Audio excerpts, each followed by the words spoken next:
Hello, I'm very pleased to have William Shaw with me today. Hi, William. Would you like to introduce yourself and tell us a little bit about yourself? Hello. Yeah, my name is William Shaw. I'm a crime fiction writer, and I've been writing. I published my first book in 2013, which was in a series set in London in the 1960s. It was a book called A Song from Dead Lips, and I've done 4 in that series set in the 60s, and then in 4 or 5 years ago, I wrote a book called The Bird Watcher, which was set contemporary novel set in Kent, in Dungeness. I live in Brighton, and it's about 50 miles down the road, and I kind of fancied something a bit less urban next time around. So I set one book. Supposedly it was just one book there, but then this character was in the book, and I kind of thought, what if I turn her into a kind of series lead? And so this detective Alex Cupidi started her own series. She broke out. And the 4th in those has just come out in paperback. It's a book called The Trawlerman. You always know that you wanted to be a writer? Always. Presumably everybody says that, do they? They don't, surprisingly, no. Do they not? Oh, that's really interesting. Yeah, no, I always did. I think maybe, yeah, actually I was just thinking of somewhere or other. There's a writer I met the other day, and she was illiterate till she was in her 20s, and she had never thought she could have been a writer. Do you know what I mean? And it's sort of like, I guess we do come in all shapes and sizes, but from a very early age, I wanted to, I just didn't know how to do it. It took me years. I'm a very slow learner. What happened in 2013 that made you think, that's it, I'm going to do it now, I'm going to go for it? Well, I'd been a member of a writers group for ages, and there were 4 of us in this group. I started in 2000, and one of the people in the group was a writer called Chris Sanson, who's better known as C.J. Sanson. He writes historical fiction. And of course, in about 2002, I think he started with Dissolution. And so we all carried on trying to write, but suddenly Chris became very successful indeed. And I can remember going, so I was trying to write books around then. I was writing nonfiction books because I'm a journalist, and I've written like 5 nonfiction books. But every time I tried to write fiction, it kind of fell flat. And I can remember coming back on a train, actually from a Chris Sanson book launch, and the other 2 people in the book group having a go at me and saying, "Go on, William, go on, do it. You can do it, you can do it." I thought, okay, I'm going to give it one last go. And I started writing a book, and it was actually the book that was first published. And by then I kind of got it. I started writing this book, and I thought, oh, it's crime fiction. Oh, I get it. Right. Okay. And the rest isn't quite history. But it's certainly what happened to me. So even when you started writing, you weren't sure what genre you're going to write? It just no, not at all. It was just, and I think if I don't know if your readers are the same, but I read crime fiction, but I read all sorts.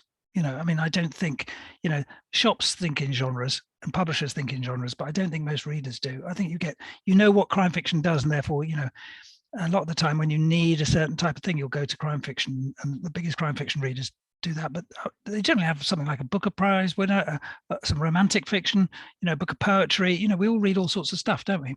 And so I was trying all sorts of stuff. But when I got to crime fiction, when I started writing crime fiction, and I think it was the time as well, I think crime fiction has evolved into a really interesting genre. And this is my sort of deep point, that I kind of think it's not just talking about crime, it's talking about all sorts of stuff, because we have to try and convince you that we're going to kill about 3 people, and you've got to believe it. Now, it's quite hard to make you believe in killing people in a funny kind of way, because it doesn't happen often, not around here anyway. And so we've got to try and lure you in, and quite often, increasingly, crime fiction lures you in by convincing you that other stuff are true. I mean, this guy, C.J. Sanson, he's a historical fiction writer. He writes about Tudor England, and all his Tudor details are just so amazing that he can kill as many people as he wants, because he's made me believe that he's in Tudor England. He can, kill people horribly once you've persuaded that. But, I remember his last book was a book called Tombland. He's not very well, Chris. And he gets ill quite a lot. So if he doesn't send you bits of his novel, you kind of say, "Hey, you're right, Chris." And I can remember calling him up. It's a few years ago now, because it's his last book, Tombland, and it's been a while since he finished that one. And I called him up and said, "Chris, what's happened? Are you all right?" And he said, no, I'm just researching sheep. And he'd stopped writing for a week or 2 to research what Tudor sheep in Norfolk were like, because he thought, I can't go on unless I know exactly what they look like. And he spent ages tracking down the one academic who could tell him what they look like. When you read the book, there's only one sentence in there, but he had to get that right. And you see, this is why I think contemporary crime fiction is really good, because what you'll do is you'll be reading it and there's a description of a sheep in this book and you think, sounds right to me, because he's taken some trouble there. And you're lulled into it at that point, so you can really sort of get caught up in the plot. So I think, you know, I sort of discovered that power, that if you then researched 1960s London in a really interesting way, I could convince people that skullduggery was happening. Which leads nicely to one of my favourite questions. What's the most interesting thing you've found doing research, or the biggest research rabbit hole you've fallen down? I mean, I got to a really big research rabbit hole researching the Trawlerman, because it's about PTSD. And my late main character, by the time it got to book 4, I thought, God, she's seen some terrible things. It's got to have dented her a bit. So I thought, okay, I gave her PTSD, which is a bit of a meme, you know, not a bit, it's a bit, you know, it's not, I'm not the first writer to give their main character PTSD, because we were understanding more about it. But I thought, I've got to understand what it's like in her head. So I spent a long time talking to people who were counselors, and read that great book. It's called Written on the Body, I think it's called, which is all about what they've discovered neurologically about PTSD. But you know, like right from the beginning, there were little things that were great. I wrote that first book, and it was set in 1968 in London. And I had so 1968, the first body was discovered in this book behind Abbey Road Studios. So, you know, it was all about that thing that in 1968, everybody thought, if you talk to especially young Americans, they say, oh God, London must have been so swinging and groovy. I'm very old, and actually most of Britain wasn't swinging and groovy in 1968. Most of it was somewhere in 1954 still. And so I kind of thought, what if I have a character who's from that side of the fence, and another one who is swinging and groovy? So I had a 22-year-old young woman constable in the Metropolitan Police, who's kind of trying to get into CID. And I thought, well, that's a great character. And so I wrote the book, I got a deal. I thought, hooray, I'm a really big writer. I'm a real star now. It's fantastic, as you always do when you get your first deal. And I thought, I better check my facts. And I went and found 2 women who'd worked for D Division in Maida Vale, CID, 1968. One of them had actually been a probationer on the CID, just like my character. Thought, great, this is research. So I, in my sort of pompous kind of way, told them all about my plot, hoping they'd say, well, you're so fantastic. And they just said, that could never have happened. And I thought, what? She says, you made her the driver. And I thought, yeah, she drives the car, and the sergeant who's grumpier goes around with her. No, it couldn't happen, they said, because women weren't allowed to drive cars in 1968 in the police. And I, you know, thought, oh. And so I had to rewrite the book, really.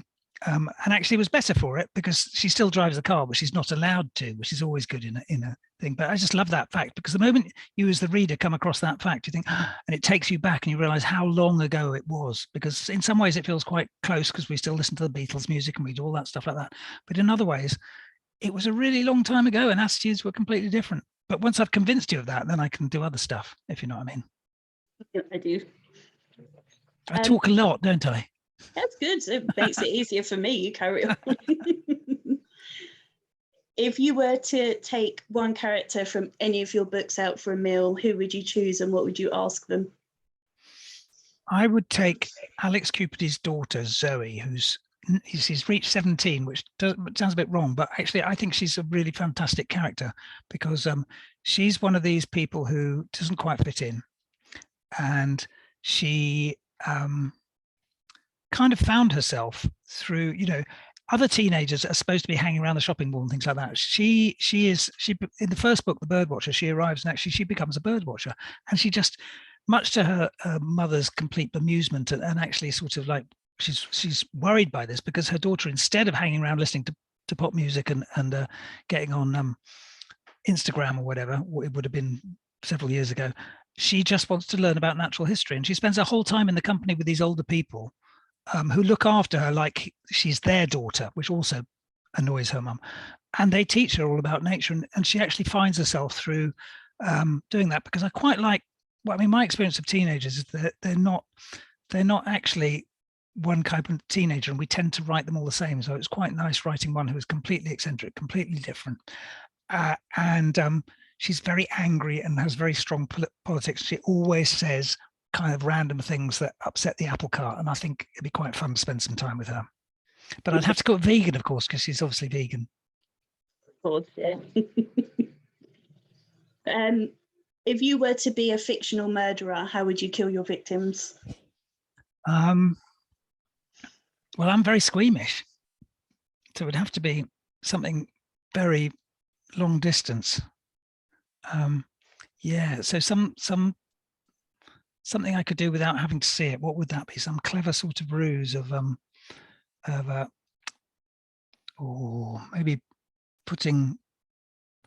I killed some people in one book by putting a type of rat poison in the shower, and it's a sort of thing that it's banned now. But of course, when it gets wet, it releases lethal gases, and put it under the shower, sort of thing, and that'd be quite good because I wouldn't have to be there because I don't really like killing people very much. I think crime writers are mostly complete wusses, and I think that's part of the reason why we write this dark stuff. It keeps us a bit, we can imagine it, but we wouldn't want to do it. And then people say, "Oh, how could you write that horrible, terrifying thing? I was so scared." And actually, writers get more scared of it than readers. So it's quite interesting. If you imagine it, you're not as scared of it as if you are coming across it on the page in a weird way. So you can do terrible things to people on your computer keyboard. What about? I'm trying to remember the name of the poison. You can't get it anymore, so I'm safe. But anyway, yeah, it's a very nasty one. Yeah, that sounds pretty. Yeah, one of the best answers I had was just pushing someone off a cliff. Just walk past and just push. You wouldn't see that. You'd hear, I suppose, but you wouldn't see anything. No. Mine's quite involved and devious, though, you have to admit.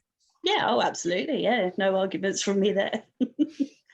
I did in the Trawlermen. I once had somebody cover up a murder by putting the gun on a weather balloon, and I wrote this, and then I was talking to somebody about it. Said, "Yeah, so you must have taken that from that American true story." And I thought, "What?" And somebody had actually done that, and it's so annoying when you imagine something you think's really clever, but somebody else has in real life already imagined it.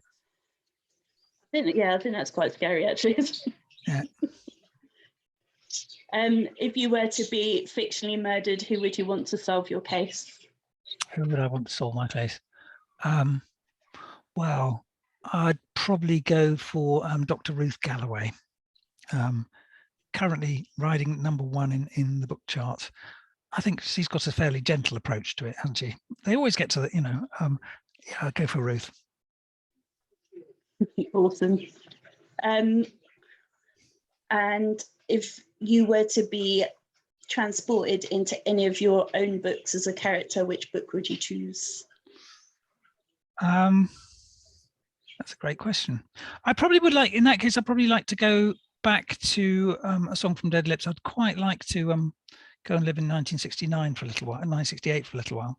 I'm not sure I'd like to stay there. I don't think it's as much fun as it is now, despite the thing. Can I come back after a few chapters?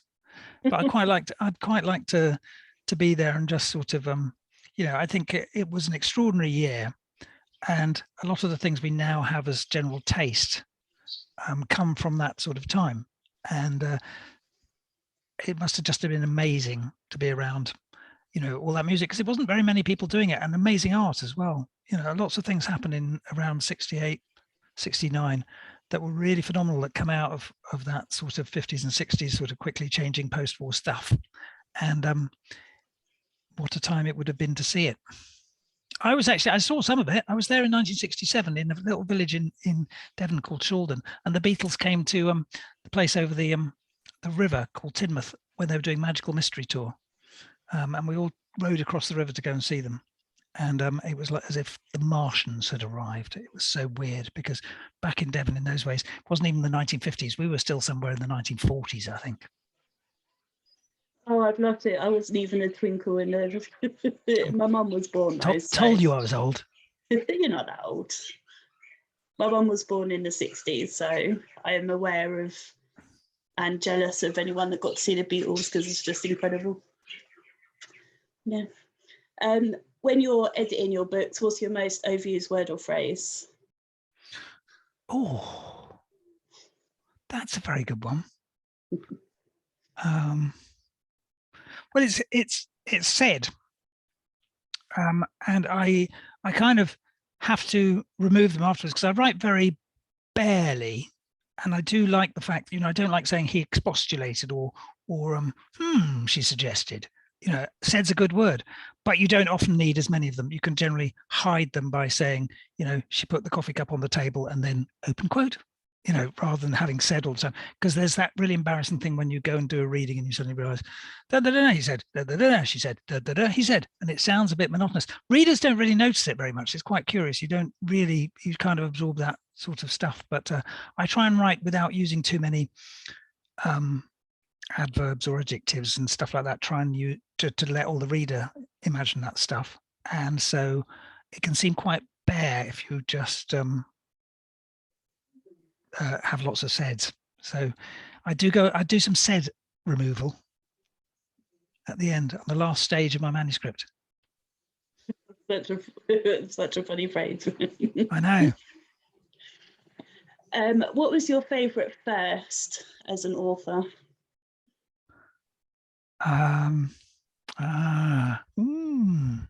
So many of them.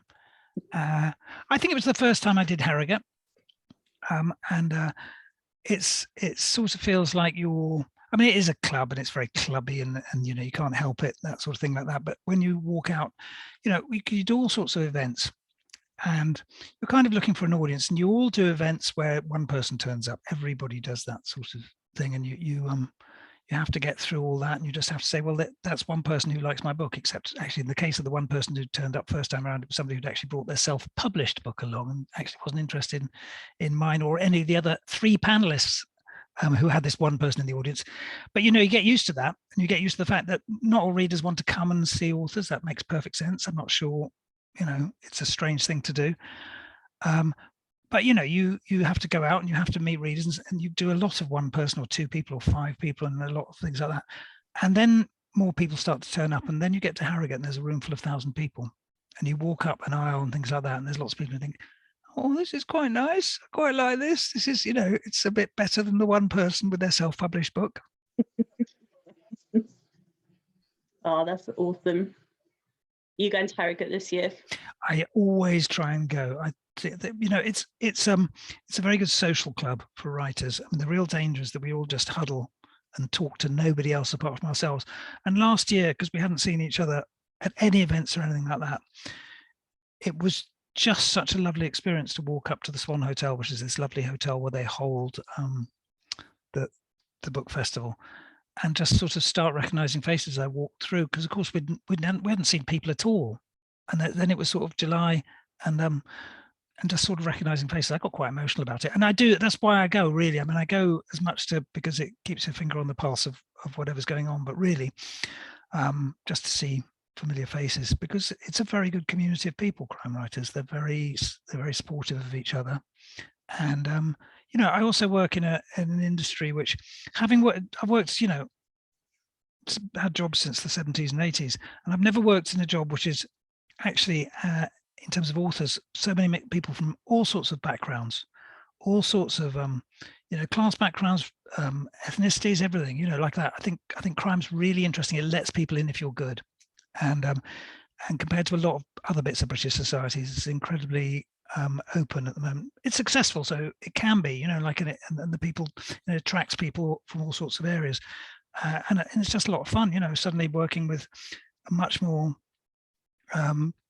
diverse thing, and to work in an industry. Women dominate the industry now, and that's also refreshing. I've always worked in places which have been people a bit like me, and so it's nice. It's a great community. It's a lot of fun, and there's a lot of very clever people in it, and I do like people like that. Yeah, plus you're all mental, in the nicest possible way, but you're all absolutely insane. Yeah, well, one exception, obviously. Of course.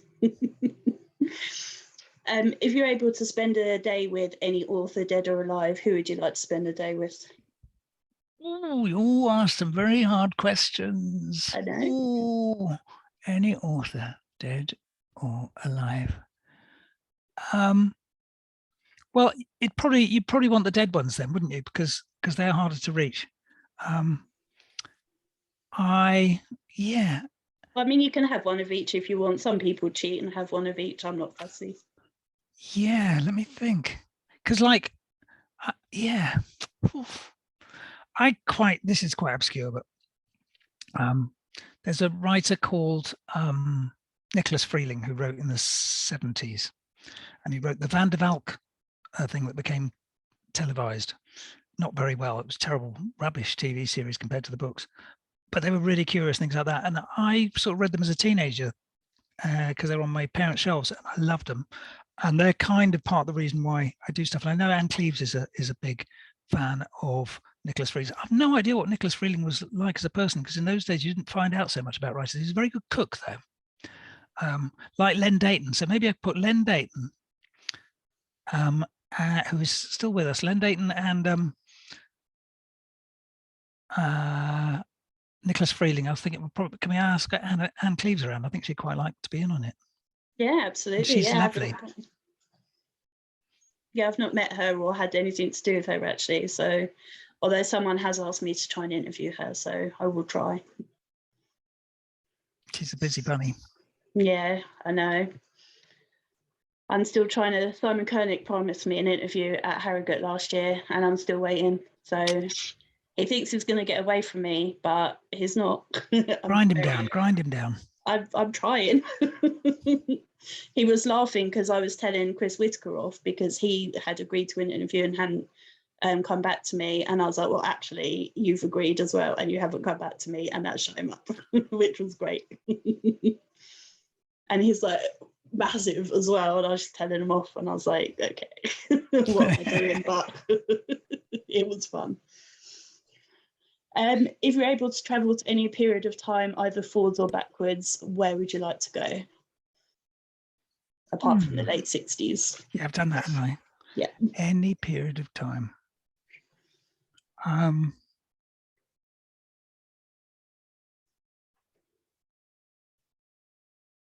quite like to see what happens in about 50 years. We're in a bit of a muddle right now. I'm not sure it'd be a good time to travel to. I'd rather hope it was. But I quite like to see how it turns out, because we've got a lot of decisions to make around now. We seem to be fluffing most of them quite badly. But I'd like to, polite way of putting it. Yeah. Yeah, I think I'd be too scared to go to the future. But... I know, it is a scary idea, isn't it? Yeah. But I could then sit on the sideline and say, well, I told you so. Didn't I say? I knew this was going to happen. Tried to tell you. I told you once, I told you twice, you didn't listen. Yeah. So what do you like to do when you're not writing? All sorts of stuff. I mean, I like to go walking. I play music in a ceilidh band, which is but it wasn't very crime. What else do I do? Well, reading, obviously, that's quite a big one. Yeah, or just get out and about. I went to see a very play a couple of weeks last weekend. What was that? Down in Bristol. Be out, meet people. But yeah, I mean, I play in the ceilidh band, and that's fun. That's something very different for the brain. It's a very different process, and I think it's quite good to do something different always from what you do in your day job. Yeah, absolutely. As you are doing yourself. Yeah, indeed. I still don't know how this happened. No. A silly question. I actually took Jo Spain for her first ever vegan sausage roll in a certain high street chain. Because she lives in Dublin, and it's not a thing there. Yeah, I know. I spoke to an Irish author, and they'd never heard of it, and I was like, "What?" And she said, "What is this? Because I want to use it." And so we took her to one in it wasn't in Newcastle. It was anyway. We took her to this thing, and she thoroughly enjoyed this. She put one in her next book. Actually, she had to make a reference to it after that, as it was such a cultural moment. They're now designing a clothing range in line with Primark. Are they? Oh, you see, that's where it's all going to go wrong. I'm not sure. I have no words. Yeah. Oh dear. Yeah. As long as they don't ask us to wear it, because it's bad enough wearing a uniform. Yes, I was going to say modelling today. Oh dear. Who was your first celebrity crush? Literary crush. Any? Did you? My first Celebrity. Celebrity crush? Oh, celebrity crush. Yeah, I don't know. I'm very bad at that. Crushes. I guess it would have probably been oof.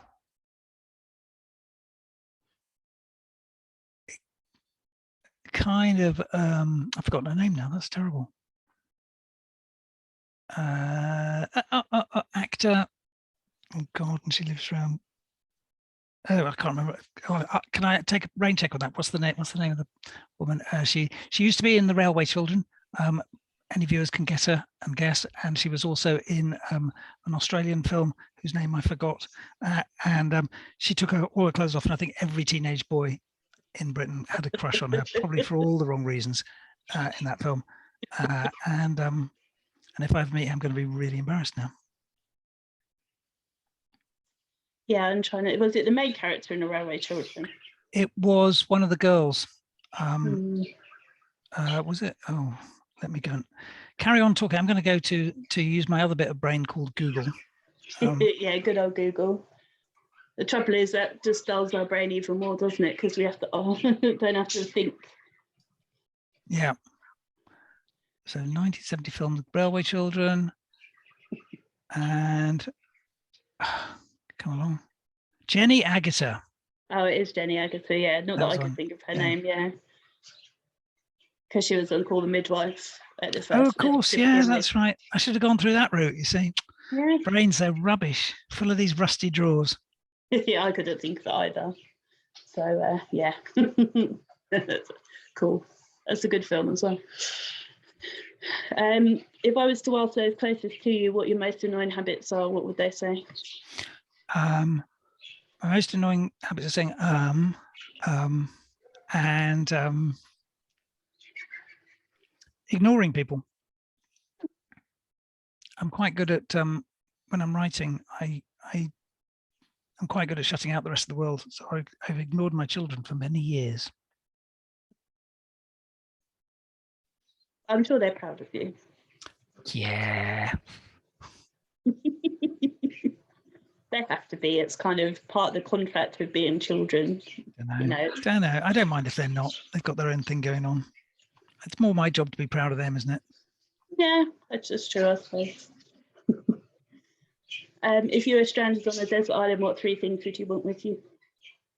I probably want a musical instrument of some kind, probably a fiddle, because I play it very badly and I quite like the time to play it well. I would like, I'm guessing that some sort of writing device counts as one item, and a sharp knife. Sharp knife, can't go wrong. Need a sharp knife on a desert island to make all those things that you'd have to make. And become less squeamish and kill some animals that you could eat. Yeah, I guess so. I did go on a desert on a Stone Age survival course once, where we were all supposed to live in the desert in America, in the Utah desert, for a month without anything apart from just our own resources, but didn't really work out. There used to be these Anasazi Native Americans who had lived there, but they'd moved out 1,000 years ago because there was no food or water there. So what the hell we were doing, they'd taken a sensible option and said, oh, stuff that for a lot, this desert's useless. So the idea that we were going to live like them when they'd already moved out was crazy. So every now and again, a surreptitious canister of water would appear, which wasn't very Stone Age at all, but we would have actually died without it. Yeah. And it's a bit hard to live on, you can't ever try catching a rabbit. It's not as easy as it sounds. No, I'd rather not. Yeah, I thought we're supposed to learn from history and not repeat it. Yeah, exactly. Yeah. So are you working on anything at the moment, and what's coming next for you? I'm working on a thriller. What's coming next for me is a thriller called The Dead Rich, under the name G.W. Shaw. Slightly different from the detective fiction. I kind of, in talking about sort of, I think it's really interesting the way lots of writers are doing echoes of past types of writing at the moment, especially like a lot of the Agatha Christie sort of references, or Patricia Highsmith that's coming in and is doing it. And of course, as a young man, there were a lot of action thrillers around as books. Now, so it really struck me that it's really weird. There aren't many action thrillers around these days. They tend to be big conspiracy theory thrillers or things like that. But the idea of an old-fashioned sort of adventure action thriller didn't really exist. I'd heard this thing in the the boat show several years ago, where one of the people was saying it's crazy. People are putting so much electronics on their boat. They've got to really watch it because these boats could be hacked. And I thought, oh, there's a plot. I'll have that. So it's a kind of locked room action thriller set in the Caribbean on a very, very, very, very swanky yacht. And it's called Dead Rich. That comes out in May. And of course, once I'd done that, I started writing another in the Cupidity series. But my editor said, well, no, you should write another thriller. This looks good. So I'm writing another thriller that's all about counterfeit pharmaceutical sales, because you can make millions of dollars in a very short space of time by selling these very expensive drugs that aren't drugs at all. And of course, nobody's going to find out they're counterfeit till several months later when they don't work. So I just thought there's quite a nice story in that. And that's set in Brazil and Vienna at the moment, so it gets me out of the house mentally anyway. Yeah.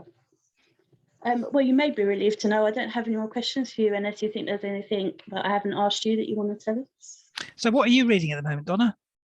I am reading The Figure in the Photograph for a blog tour, and then I am dying to read Graham Bartlett's book, which I got off NetGalley, so that'll be my next read, I think. So am I. It's right here. It's in my list, but I'm interviewing Mark Billingham on next week, and a writer called Maggie G. Then I've got Eamon Alongi, Trevor Wood, James Oswald, and Dominic Nolan to interview for another event. So I've got to read all their books before I can get round to Graham's. So sorry, Graham. I'm sure it'll be fine. It's not out till June anyway, so. Hello, dog. She likes to come say hello. Very good. So would you like to tell everyone where they can find out more about you and where they can get your books from? Yeah, my website's williamshaw.com. On Twitter and Instagram, I'm William1 Shaw, which I thought was going to be a thing. When I was very, my website I bought in the 1990s, and I did the same with my, all sorts of things. I chose William1 Shaw. I thought that everybody's going to put the number in the middle, not at the end. Nobody else has. But anyway, so yeah, Instagram of that, and also William Shaw Writer on Facebook. Brilliant. Well, thank you very much. It's been awesome. Great. All right. Lovely to speak to you. Great. Thank you very much.